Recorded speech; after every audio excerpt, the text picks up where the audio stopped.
All right, good evening, everyone. Welcome to the show. This is Hitting the Wall. I am your host, Kyle Walker. Thank you so much for joining us. We are again doing the simulcast deal, just so you know what's going on.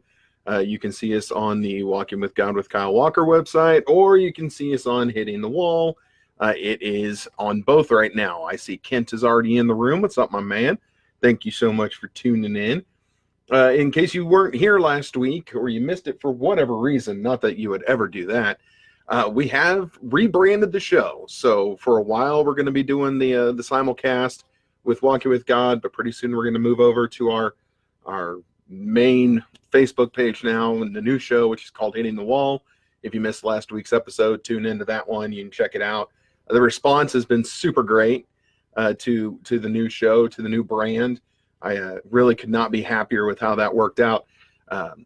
So I took a look, and last week's episode, again, it was on both sites. So on the Walking with God site, we had about 182 views just in this past week on the Walking with God site. And on that side, we have 28,000 fans. And then over on the Hitting the Wall side, we only have 233 likes so far, but it was viewed over 200 times on that page. So I'm super excited by the reception that it's getting. It seems like people like the change, and so I'm excited with what could come. So let's go ahead and dive into this week. So this is just our second episode for Hitting the Wall, and today I will tell you straight up that today is going to be pretty we'll say a heavier episode, just due to what's going on today. I promise that next week we will try and lighten things up. But today is Worldwide Suicide Prevention Day. And so that is something that is near and dear to the heart of the show. It's near and dear to some of the other activities that I do with my work with veterans and through Team Fidelis, which I've told you about before. So there's no way that we could do an episode without addressing this. And if you've watched the show for a long time, you'd be like, man, every year we kind of have the same episode. Well, yes, every year we're going to have the same episode, because then we need to increase our level of awareness and our level of trying to solve this problem, which is a problem as we're going to go into. I mean, suicide has increased 30% over the past 15 years, and it is now being called a public health crisis. So when you have something that is labeled as a public health crisis, you have to address it. For years and years and years, suicide was swept under the rug. It wasn't reported on by the news. It wasn't reported on because they didn't want to sensationalize it. They didn't want to give people ideas. Suicide was the dirty little secret that just kind of got swept under the rug. And unfortunately, with the amount that it's been growing, and the last number I saw was in 2015, like 400. Oh man, now I don't want to get the number wrong, but it was a staggering number of confirmed suicides in that year. And I should have written it down. I apologize that I didn't. But it again, it's a public health crisis. So, it used to be a problem among what they say, among middle-aged white men. And that's where this all happened. That's where all the suicides occurred. And back in the 80s, back when the stock market was what it was, and that whole industry was what it was back then, yeah, you could see that. Someone who lost, maybe gained tons of money and then lost it. Yeah, there were financial advisors who suicided all the time, shall we say. But that's not the case anymore. This is not just an issue that only faces middle-aged white men. Studies have shown that the demographics for suicide is going up everywhere, across the board, every demographic that you can possibly think of. And it's not just middle-aged white men anymore. So what I'm going to do is I'm going to go over some of the signs. We've done this every year, and I'm going to keep doing this until numbers start going down. And since today is Worldwide Suicide Prevention Day, it's like, how can you not go over this right now? So here's some warning signs, and this comes from the Suicide Awareness Hotline. I will give you that number here shortly. But these are the things that you need to look for in other people. It's hard to see things in yourself. This is what you need to look for in other people. Excessive sadness or moodiness, and that's long-lasting sadness, mood swings, and unexpected rage. Hopelessness, feeling a deep sense of hopelessness about the future with little expectation that circumstances can improve. One that I see a lot, sleep problems. Sleep problems is actually a thing. Sudden calmness. Now, this one I found interesting. Suddenly becoming calm after a period of depression or moodiness can be a sign that a person has made a decision to end his or her life. Now, that I thought was a big one. That's not something I had heard of before. Withdrawal, choosing to be alone and avoiding friends or social activities, also are possible symptoms of depression, a leading cause of suicide. This includes a loss of interest or pleasure in activities the person previously enjoyed. So again, and I'm seeing people on both sides tuning in right now. So just to reiterate real quick, today, Worldwide Suicide Prevention Day. So we're just going over some of the signs to take a look out for, because this is a big deal. Another one, changes in personality and or appearance. A person who is considering suicide might exhibit a change in attitude or behavior, such as speaking or moving with unusual speed or slowness. In addition, the person might suddenly become less concerned about his or her personal appearance. Again, things I didn't know. Dangerous or self-harmful behavior. Potentially dangerous behavior such as reckless driving, engaging in unsafe sex, and increased use of drug and or alcohol might indicate the person no longer values his or her life. Recent trauma or life crisis. Again, this whole show being born out of the crisis of divorce, that's one that we can all identify with. Let's see, making preparations. Often a person considering suicide will begin to put his or her personal business in order. This might include visiting friends and family members, giving away personal possessions, making a will, and cleaning up his or her room or home. Some people will write a note before committing suicide. Some will buy a firearm or other means like poison. And then, of course, the last one is people who actually threaten suicide. Definitely one that you can look out for. From 50% to 75% of those considering suicide will give a friend or a relative, a warning sign. However, not everyone who is considering suicide will say so. Not everyone who threatens suicide will follow through with it. Every threat of suicide should be taken seriously. So again, and I see that people are hopping out of the chat room. I know that this is not a fun subject, but it's one that is important, and it's one that needs to be discussed. And I am going to get to some of the better news right here. So when it comes to suicide, are there preventative measures we can take? And this is the important part for all of us, because yes, there actually are preventative measures that we can take. And we've actually talked about this before. So there's a book called Preventing Suicide, and the author is Karen Mason. And she argues that people who are thinking about suicide want to be rescued. They may not always articulate it, but the people experiencing suicidal ideation are often torn between the desire to die and the desire to live. When the desire to die outweighs the desire to live or exceeds their capacity for coping mechanisms to handle their pain, that is when suicide takes place. But suicide can be prevented with resources, community support and counseling. Therapists and counselors say you can either reduce the pain or increase the capacity to cope with pain. This can be done through counseling, therapy, medicine, or antidepressants. Now, this is what Joe and I have talked about before on this show, and it's the stigma around getting help for mental health. And a lot of times the church was the one that we were kind of picking on, saying that a lot of times the church will look at taking medication as a sin. You're just supposed to pray the sad away. And we, and I mean, me, you, the people listening, and even the church have rolled around to the way of thinking that no, this is not just a pray the pain away kind of a thing. Okay. And if you want to get real technical, okay, so if you're feeling all this sadness and you're saying, oh man, Lord, help me to feel better. Okay, well, the Lord is the one who gave us these scientists who are coming up with these antidepressants, and they gave us the doctors to help diagnose, and they gave us the means in which to get to the doctor to get the medicine that will then make you feel better and take this, hopefully, this option out of your life. And so again, there is that stigma about it being forbidden. That could not be farther from the truth. So even though suicide is up in all demographics, the only maybe the positive news is that the church is more aware and more in tune to the situation.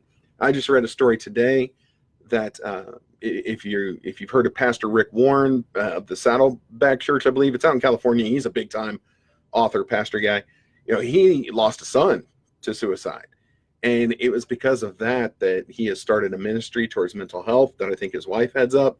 And really, there are positive things that have come out of this by way of recognition from the church as it pertains to mental health. And again, I know that our buddy Joe could probably speak on that a little better, but it was just something that I saw, and I wanted to throw that out there because we're trying to remove a lot of the stigmas around mental health. And this was a big one, where it was that people were too afraid to go to their church, to go to their pastor, to talk about these things that were, in their mind and in their head and could potentially lead to a suicide attempt. So not only do you now have psychiatrists and psychologists, you also have your friends, you have your family, and now you have the church as ways to help combat these issues. So if you or anyone are in a tough spot, with your mental health, geez, you pretty much can go anywhere now to get help. Like even the church is involved. So you have the church, you have medical facilities, I'm sure your employer offers something along those lines. And then of course, friends and family. I'm just going to throw this out and I'll put it on the site like I do every time we do this episode. The suicide prevention hotline is 1-800-273-8255. And then you can also text. I think we talked about this last time, but there is a text line. If you are needing some help and just need someone to, kind of click your thumbs around with, if you just text the word connect to 741-741, you're good to go. And so, you can always reach out to the show. You can reach out to Joe. You can reach out to Team Fidelis. You can reach out to your pastor and whoever to get the help that you need, because really it's a lot of times it's that feeling of loneliness that leads people down dark paths. And so we are not going to do that here, because that I care, and that Joe cares, and that everyone watching cares, and there are options. There are absolutely options. Now, I am not going to sit here and pretend to be an expert on this issue. Okay, I am telling you the things that I have researched and that I found and that I thought were enlightening or maybe even helpful. But by no means is what I'm telling you is it the end all and be all of mental health or suicide prevention. Okay, there's a lot of other things out there at your disposal that you can use, and that are probably way more intelligent than I am, way more eloquent, shall we say. So please search that out if you or someone that is in need of help. And hopefully we can start seeing those numbers tick down, because they've ticked up for way too long. So let's see here. Secondly, on the show, we can't do a show this week without mentioning that tomorrow is 9/11. It is the 18th anniversary of 9/11. If you can believe that, I absolutely cannot. It boggles my mind that it was 18 years ago, because of course, like you, feels like it was yesterday. But wow, yeah, 18 years, man, that's crazy. So for 18 years though, every time on 9/11, we recount where we were when the attacks happened, what we remember, and all those are very important things to keep in your mind. But with the passing of the time, again, 18 years, it is really starting to appear as though our senses have really dulled. They have dulled to the events of those days and how they really made us feel. We remember where we were and what we were doing, but do you remember how you felt on that day? All right, and so something I have done is I've gone back and I've watched a lot of the news clips from that day, the real life stuff as it was happening. I watched some specials that were put together that were great reminders, interviews with survivors, and as time has gone on, so much more has been learned and other camera angles found and information. And I mean, really every year you can go back and kind of relearn about this event, and it's not in a morbid sense. It's this happened, and if you remember how you felt when it happened, we've gotten really far removed from that day.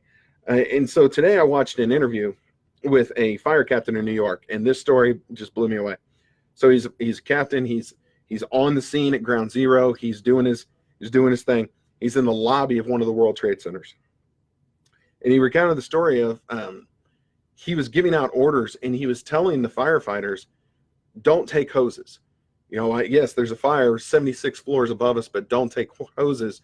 We aren't trying to put out a fire. We are trying to save lives. We are trying to get people out of this building as quick as we can. I mean, forget the fire. Get people out is what he was telling them. And he said that this lieutenant came up and, he was ready for his orders. And the lieutenant, of course, had this, just paralyzed fear look on his face, as all of us would.